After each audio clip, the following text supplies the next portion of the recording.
በአቶ ሽሎሞን ጀምር በያሪሆ ከተማ የተካሄደው ምን ነበር?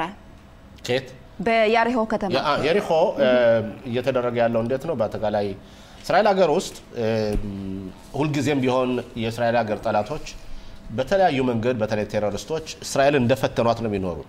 በሰላም ጊዜም በዓለም መግባት ኖርበት ጊዜም እና የእስራኤል ሀገር መከላከያ በተለይ ረመዳን የሚባለው የጾም ሰዓት ብዙ ጊዜ በየአመቱ ማለት ነው በጣም የተለየ ጊዜ ነው እና በዚህን ጊዜ ብዙ ጊዜ ሽብርተኞች በተለይ የሽብርተኞች ያላቸው አይዲዮሎጂያቸው ማለት ነው በጾም ረመዳን ጊዜ ይሁዲ ከገደልኩ እኔ ከኤደን ገነት ይገባለሁ ብለው የሚያስቡ በጣም ድንቁርና አስተሳሰብ ያላቸው አሉ። ስለዚህ በዚህ ላይ የእስራኤል ሀገር ጸጥታ ኃላፊዎች ብዙ ጥንቃቄ በማድረግ በተለይ አላክሳን በተመለከተ መስጊዳቸውን ኢየሩሳሌም አካባቢ ከተለያዩ ቦታዎች የሚደረገው ዲያሎግ እና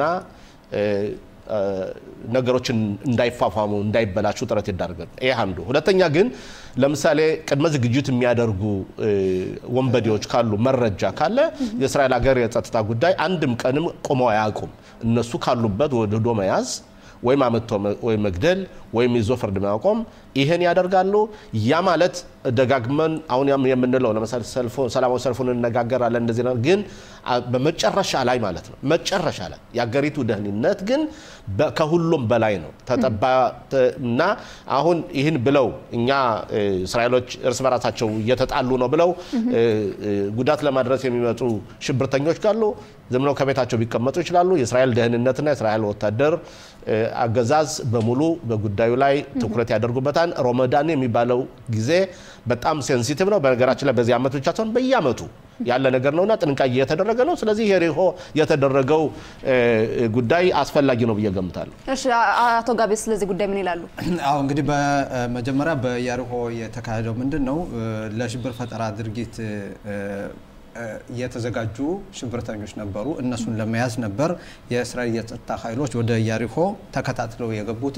ስለዚህ በነበራቸው መረጃ መሰረት እነዚህ ሽብርተኞች ከሆነ ቦታ እንደሚገኙ ከታወቀ በኋላ አንደኛ ኮማንዶዎች ነው ወደዚያም የገቡ። ከዛ ላይ ገብተው ሽብርተኞችንን እጅ ስጡ በሚሉበት ጊዜ ከውስጡ ነው ተኩስ ነበር የከፈቱት። በዚህ መሰረት የተኩስ ልውውጥ በሁለቱም በእስራኤል የጸጥታ ኃይሎችና በሽብርተኞች መካከል ተካሂዶ ነበር።